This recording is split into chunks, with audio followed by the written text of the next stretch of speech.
Hi, my name's Andrew. Thank you for visiting my YouTube channel.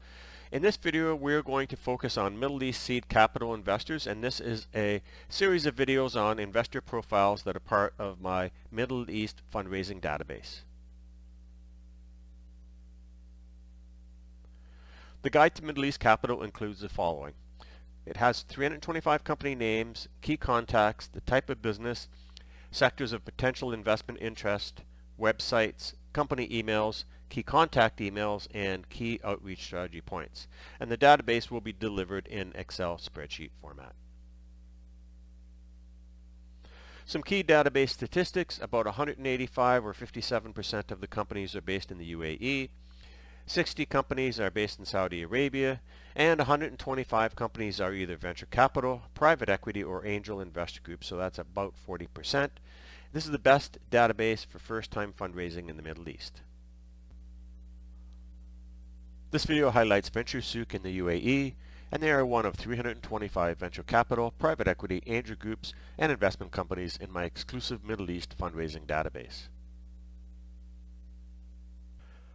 Company snapshot: they're based in the United Arab Emirates. They're an investment company and venture capital firm, and their focus is on technology, fintech, and climate tech. Company description: Venture Souq is a MENA-based venture capital fund manager with a global portfolio. They manage thematic funds with a current focus on fintech and climate tech. Company focus: investor approach and strategy. Venture Souq, a dynamic UAE-based venture capital fund manager, distinguishes itself through a strategic and diversified investment approach. The firm, with a global portfolio, stands as a dedicated partner to outstanding entrepreneurs striving for long-term impact. Emphasizing innovation and adaptability, Venture Souq manages thematic funds and actively engages in education, content creation, and programming initiatives to fortify MENA's entrepreneurial ecosystem. Investment focus: Venture Souq's investment strategy is characterized by a thematic and purpose-driven focus, demonstrating a commitment to impactful and sustainable ventures. While currently concentrating on sectors beyond traditional boundaries, the firm remains adaptable to emerging opportunities. By fostering a diversified portfolio and avoiding sector-specific clichés, Venture Souq positions itself to explore untapped potential and contribute to the evolution of innovative industries.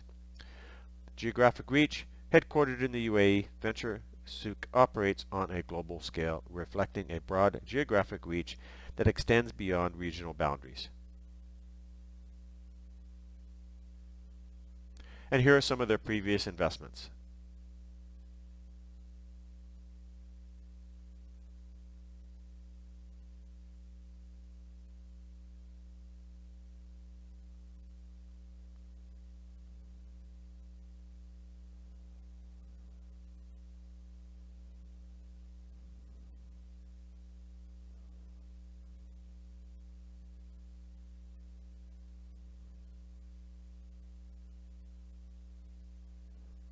Potential investment opportunities to approach them with. You're going to see the spreadsheet part of the presentation just coming up in a short while. And for each of the 325 companies, I've tried to identify 3 potential areas that you could look at presenting investment opportunities for them. Now, this is based on 1, their website, 2, press releases, 3, other notable areas that they have had on their website or by other sister companies. And what I've done is, given their past investment patterns and existing philosophy, you might want to propose the following investment opportunities: fintech, climate tech, and consumer goods. Now, this does not mean that they're going to invest in those today or tomorrow, but this is just used to help you build the database out further and use it as a real business development tool, especially if you're looking at multiple opportunities to be able to present to these Middle East clients.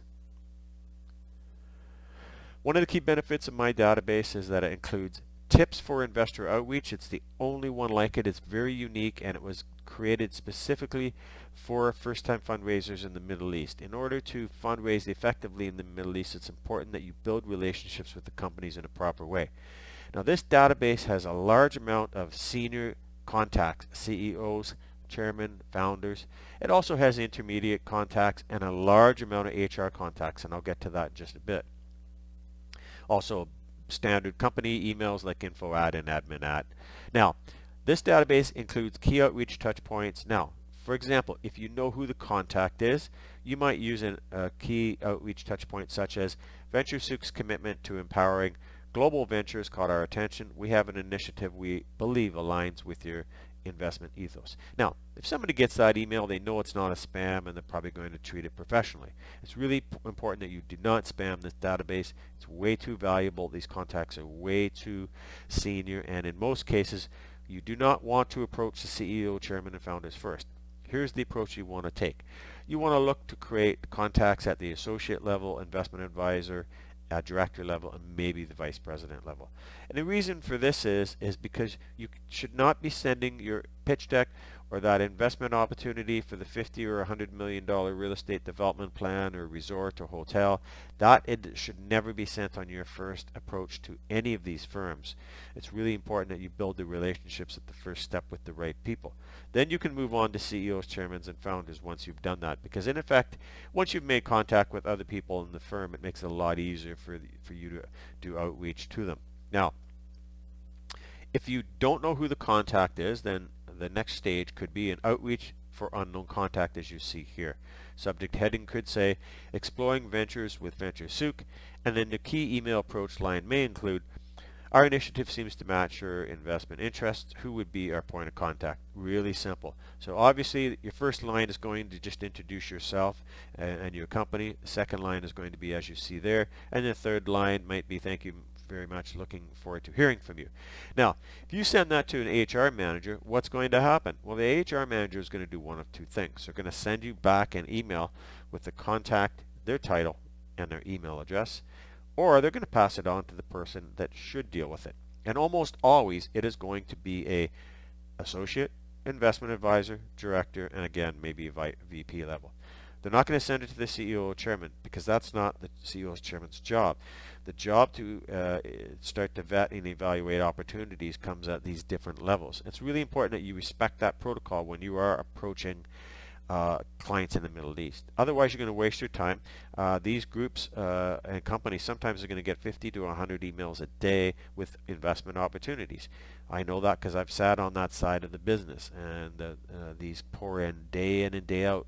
365 days a year. There is no day off for people wanting to present to the Middle East groups. That's why they're so valuable for people, because they have a large pool of funds and everybody is aiming at them. So what you want to do is understand the focus of the company, understand their internal process of how they deal with deal flow, and that's really, really key. And you can find that out through the associate investment advisor and direct level. Don't send a CEO or a chairman a note saying, I'm interested in hearing how you explore deals, because they're just going to kick it down to the right party.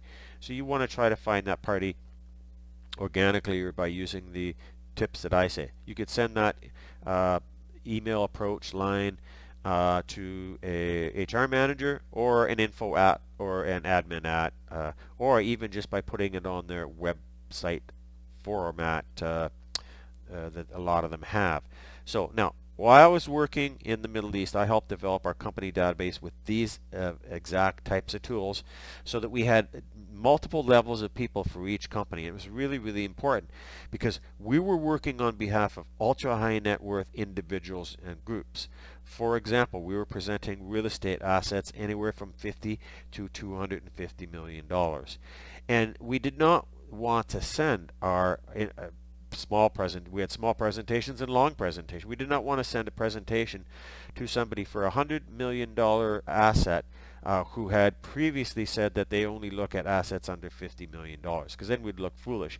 And you also do not want it to get back to the party that is presenting that owns the asset and find out that your company, like us, who had the exclusive mandates, is sending their property to every Tom, Dick, and Harry, as we can use that Western form to say we're basically spraying and praying.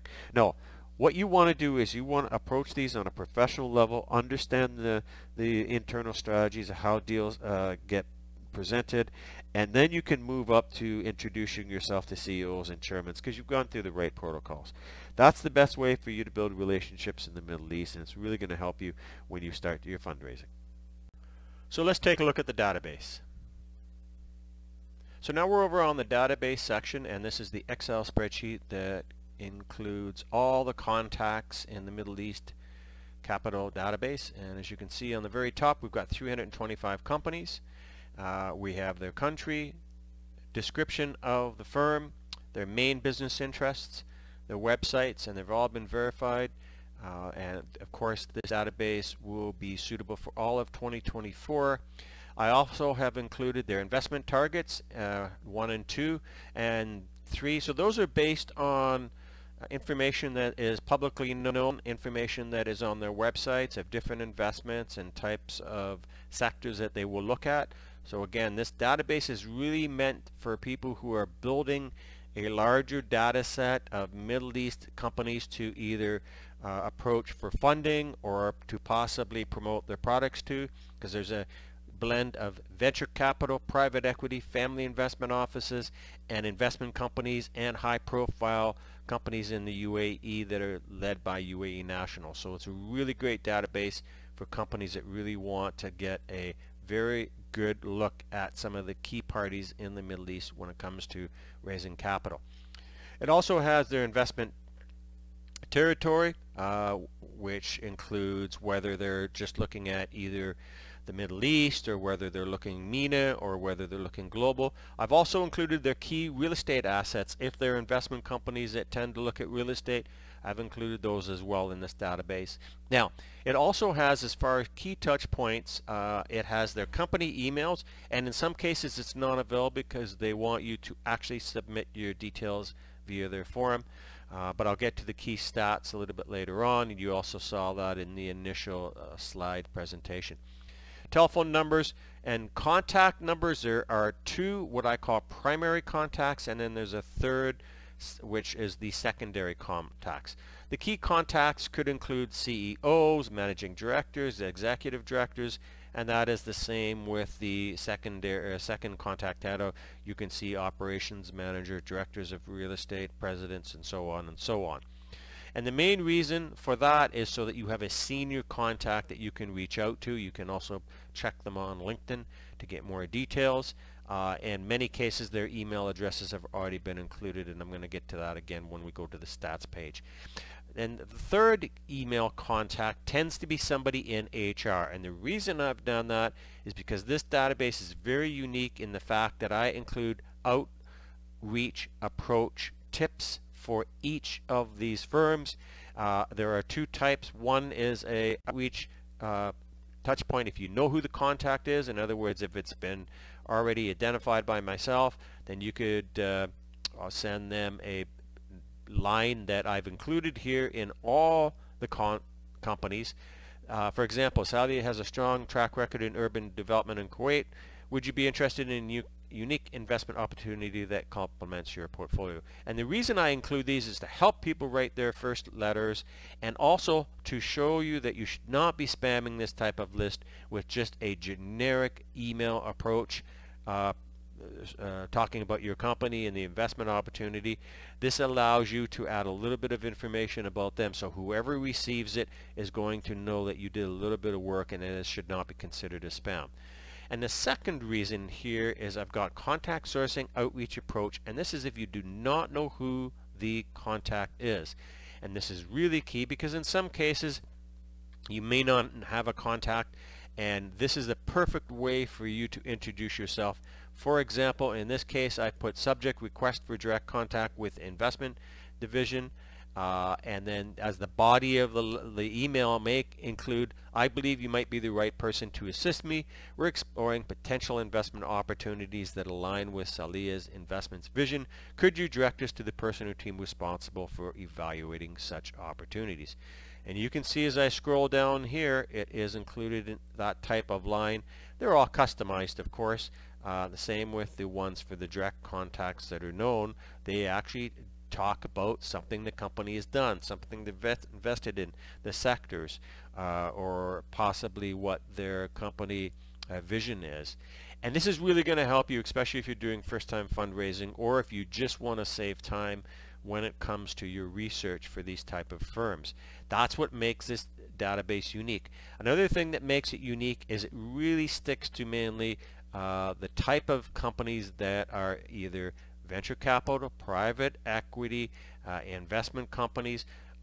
So there's no fluff in here. There's no companies in here that should not be in here, and that is the difference between this database and other databases that are out there that talk about investments and reaching out to other investors. For example, there's very little here when it comes to accelerators. There might be a couple of them, but it's not plugged full of what I would call just garbage contacts. These are really key companies that are perfect for reaching out to, whether you're raising funds or whether you want to present opportunities, whether it's real estate, investment opportunities, and the like. So let's take a look at some of the stats. So the underlying stats are there's 470 firms, 340 prime contacts, 90 third-tier contacts, and 90 email contacts when it comes to the third tier. So you're getting about 400 and a little over 450 emails, and the total company emails are 275. So those would be info at, admin at, that sort. So that's a really key overview of the database. Again, this is going to be a series where I'm going to highlight each of the contacts. For more information on this database, contact www.dubaiinvestorslist.com. That's dubaiinvestorslist.com. Thank you for watching this video. Please like, share, and subscribe.